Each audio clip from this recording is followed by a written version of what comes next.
Halo sahabat pusaka, jumpa lagi di beranda Pusaka Farm. Kali ini kita ada di sesi binter atau bincang dengan peternak.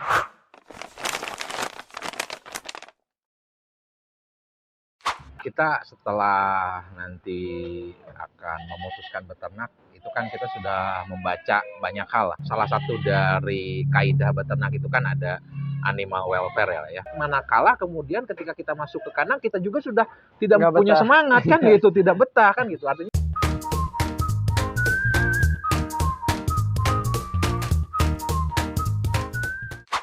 Nah, kalau di tempat Akang sendiri nih kan kita ada beberapa referensi atau literatur ya. ya. Secara real, sebetulnya berapa lama sih kambing perah ini bisa diperah? Kalau di saya di kandang kami rata-rata kambing perah ini masa perahnya kita di 250 hari atau 8 bulanan lah.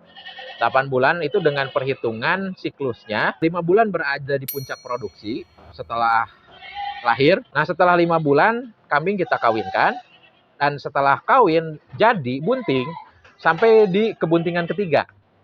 Sampai di bulan ketiga. Bulan ketiga. Nah, itu kan grafiknya dari puncak itu menurun.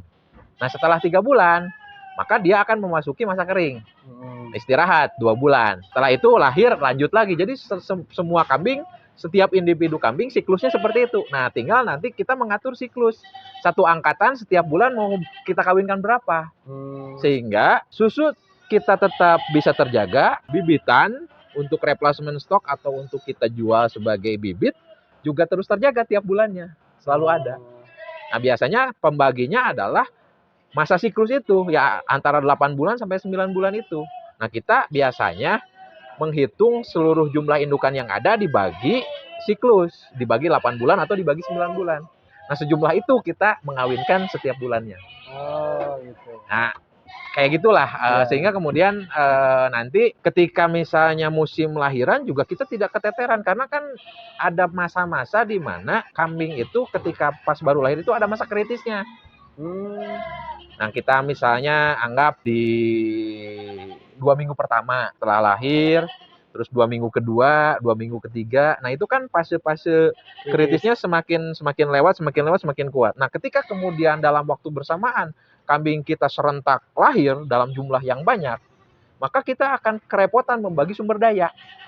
Nah, ketika kita mengawinkan secara gradual dan terjadwal, maka ketika kambing ini di bulan ini lahir, baru ada kelahiran lagi di bulan depan, ini masa kritisnya udah lewat, ini usianya udah 1 bulan, baru ada kelahiran baru ada. Nah, ini kemungkinan besar kita bisa mengelola itu lebih baik daripada misalnya kita bagi 3, misalnya dari 100 bagi 3 berarti sekali ngawinkan 30 ekor, 30 misalnya kalau rataan 2 udah 60 cempe. Nah, kita merawat 60 cempe dalam waktu yang bersamaan repot itu juga. Repot. Nah, kalau kita cuman misalnya kalau saya misalnya ada 150 induk dibagi 9 atau dibagi 10 atau dibagi 8 paling rata-rata mengawinkan itu 15 sampai 17 indukan per bulannya. Per bulan. Rata-rata kelahiran itu cuma di 25 sampai 30 cempe saja Per bulan. Per bulannya. Artinya nanti menjaga siklus itu juga menjaga hasil produksi susu juga. Betul. Memang mau masuk ke sistem itu tidak mudah dan tidak langsung jadi. Itu paling tidak butuh waktu 2 tahun. Nah, ini yang banyak yang nggak tahu. Itu butuh waktu 2 tahun sampai kemudian setiap individu itu sudah kita catatkan waktu-waktunya. Ya, sampai awalnya itu kan kita misalnya pemutihan dulu nih serentak. Sampai kemudian nanti siklusnya yang ini dibagi udah 5 bulan. Itu sampai pengaturan itu ya tidak sekaligus jadi gitu. Yang memang kita harus berpayah-payah dulu nih di awal gitu, memang effortnya tinggi. Tapi setelah itu berjalan itu lebih mudah, lebih autopilot mungkin. Gitu. Nanti juga tim di kandang, tim kita, mitra-mitra kita yang bekerja di kandang yang setiap hari langsung bersentuhan dengan ternak itu membagi porsi jobnya lebih enak. Gitu. Ada masa-masa di mana dia di 1 minggu atau 2 minggu awal kelahiran memang agak sibuk untuk ngurus masa kritisnya kan gitu. Tapi setelah lewat agak longgar. Nanti bulan depan baru lagi ada di minggu pertamanya. Jadi ke teman-teman SDM kita juga lebih terukur gitu. Berarti saling berkaitan. Saling berkaitan. Nah, ini makanya sangat kompleks. Iya. Nah, tapi kompleksitas itu bagaimana kita buat sederhana? Iya. Bagaimana kita buat menjadi rutin, menjadi kultur organisasi, kultur farm gitu loh. Nah, ketika itu menjadi kultur kan udah jadi nggak berat. Ya, karena udah tahu. Karena udah tahu. Tapi siklusnya gimana gitu tapi kan. membangun kultur awalnya itu bagaimana kemudian kita mensinergiskan informasi sehingga semuanya paham alurnya, semuanya paham siklus, sehingga kemudian semua bertanggung jawab untuk menjaga itu berjalan. Itu dia. Berarti kan sebenarnya secara prinsip kurang lebih sama. Cuman mungkin nanti aplikasi setiap farm mungkin bisa berbeda ya. Ya jumlah ternaknya masing-masing beda-beda. Nanti kan grading dan tahapan-tahapannya mungkin akan disesuaikan metodenya. Ya, cuman itu aja bagaimana kemudian ketika ada masa kritis cempe bisa tertangani semua kan gitu. Nah kan di kandang itu kan masing-masing udah punya jobnya masing-masing nih. Tapi misalnya ketika ada serentak kelahiran, nah otomatis kan kebagi-bagi tuh. Nah kadang kita kehilangan fokus di sana kan gitu. Nah ketika semuanya sudah teratur, terjadwal dan semuanya sudah memiliki relnya masing-masing, nah ini kita sebagai pengelola lebih mudah mensupervisi. Ini koreksinya di sini, ini checklistnya di sini kan gitu. Si pekerja juga lebih mudah memahaminya kan gitu. Dan kita di kandang ini kan jangan stres kan, kita peternak itu harus bahagia. Nah, bagaimana kemudian menjadi alur kebahagiaan itu sejak di kandang? Ya. Di kandang ini kita harus menciptakan alur kebahagiaan antara pemilik, pengelola, karyawan kandang, semua yang terlibat dengan peternakan kita ini harus bahagia. Sampai kambing-kambingnya. Sampai kambingnya. Kambing yang bahagia akan menghasilkan kebahagiaan buat kita. Kebahagiaan kita akan kita bagi lewat produk dan ini menjadi alur kebahagiaan. Itulah mungkin sedikit lah yang kemudian sedang kita upayakan hari ini dan terus kita jaga. Karena balik lagi ke term awal tadi bahwa saya memberikan nilai dan menganggap satu keyakinan dalam beternak kambing perah ini ada berkahnya. Nah ini saya korek gitu kan, saya cari di mana letak keberkahannya itu kan gitu.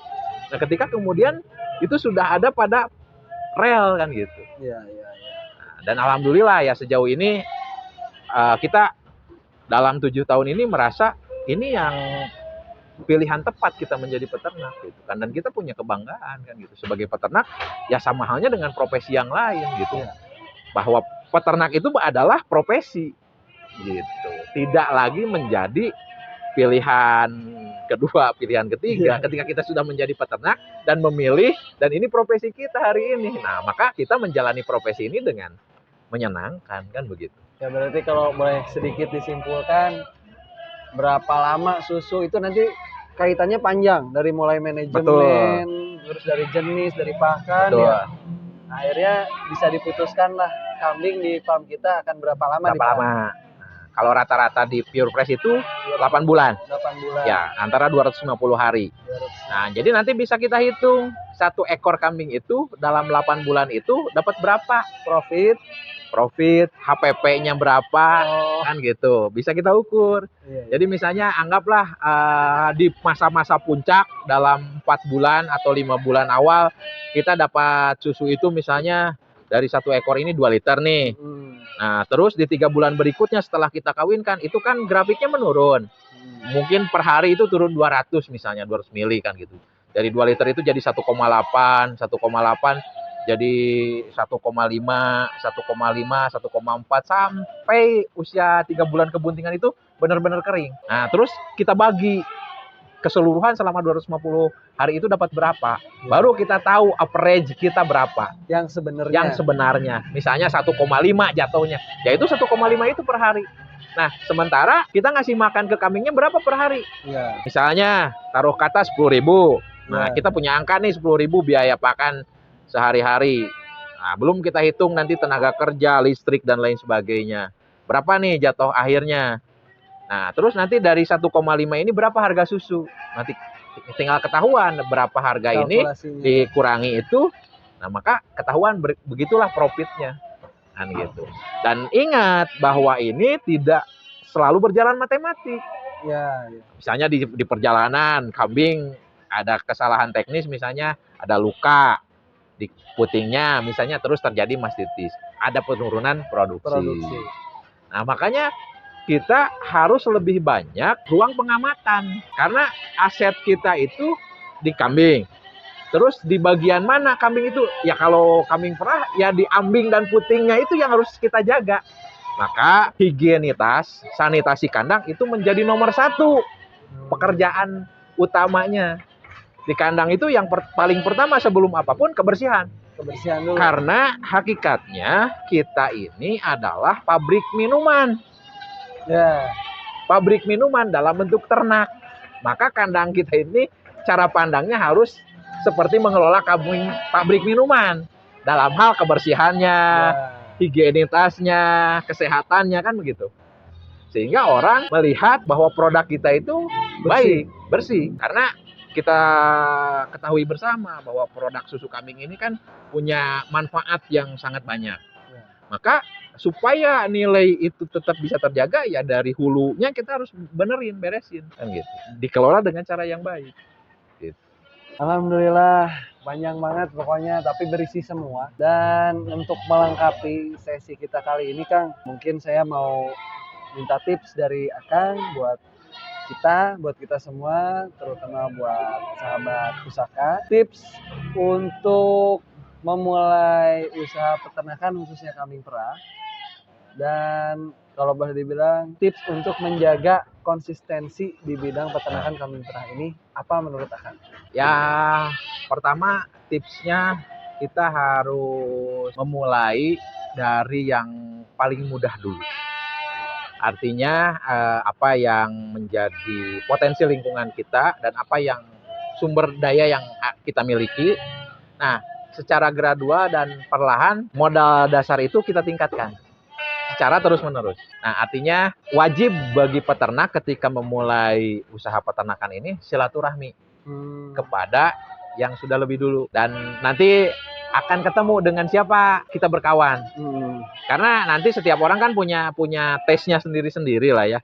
Ya mungkin sahabat-sahabat peternak nanti pusaka ini model yang lebih mendekati nih kalau dikembangkan di daerah saya. Oke, kita benchmark-nya ke pusaka kan gitu. Nah, nanti kita membangun hubungan yang baik dengan pusaka kan gitu. Maka nanti kita akan berjalan beriringan dalam waktu yang lama. Dan terus saling support. Gitu. Ya sejauh ini itu sih yang kita coba upayakan di Ciamis, dan hari ini ya kita sudah punya mitra, ada sedikit ekosistem yang udah mulai terbentuk dari mulai sektor support sistem pakan, support sistem bakalan, support sistem sampai ke pasar gitu. Kita sedikit-sedikit menata dan sedikit-sedikit dari waktu ke waktu terus berkembang, alhamdulillah. Dan insya Allah saya pikir peluangnya ke depan masih sangat besar karena mengingat susu kambing ini value-nya sangat baik. Dan bagaimana value yang baik ini bisa diketahui oleh lebih banyak lagi orang kan gitu. Nah, makanya peternak juga harus aktif untuk menampilkan sisi-sisi positif yang dikelola itu di media sosial sehingga orang lebih banyak lagi dan terus berinteraksi. Jadi dari waktu ke waktu nanti tata niaga, tata kelola di peternakan kambing perah ini akan semakin baik dan menemukan bentuk yang baik gitu. Dan ini menjadi rumah kita bersama gitu. Oke Kang Yuda, jadi teman-teman mungkin bisa menyimpulkan ya dari obrolan kita bahwa banyak sekali hal yang bisa dipersiapkan, terutama tadi mulai dari mental kita ya mental, kan ya? sikap mental kita kayak gimana, dari sudut pandang kita, seperti apa, bahkan sampai aspek spiritual ada berkah ya. Saya selalu menjadi motivasi utama ya, kita sedang melakukan upaya ini untuk mendapatkan berkah. Jadi selalu setiap gerak-gerik saya ketika ngurus ternak ini ya saya merasa bahwa ini ibadah buat saya kan. Ya amin, mudah-mudahan bisa jadi ibadah kita semua ya kan. Amin. Terus kalau dari jenis pakan dan lain sebagainya ternyata dinamis ya kan. Dinamis, sangat dinamis. Dan memang kita harus terjun dulu dan kita explore sambil tetap evaluasi. Dan kita harus juga mempelajari itu dari basic dulu. Ya basic, middle, baru advance kan gitu. Jadi jangan langsung loncat kelas. Jangan loncat kelas itu maksudnya karena Nanti berat ketika kemudian kita sudah loncat kelas tinggi, terus kita gagal, ya turun itu kan susah. Tapi ketika kita berangkatnya dari basic, pelan-pelan kita naik, ini nanti untuk ketika ada kendala-kendala, karena semua pasti punya kendala ya.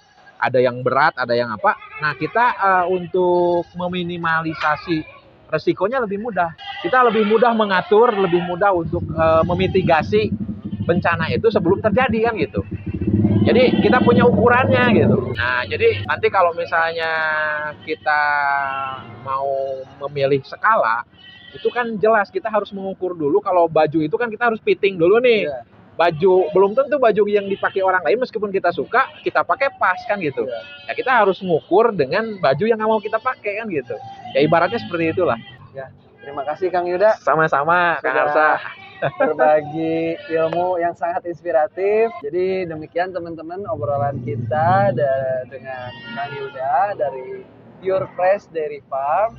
Semoga apa yang kita obrolkan hari ini menjadi bahan yang menarik dan bermanfaat untuk teman-teman semua. Amin.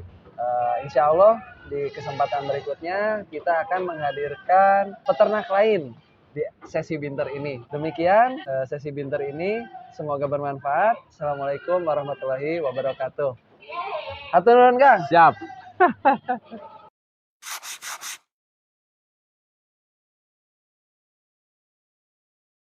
Alhamdulillah.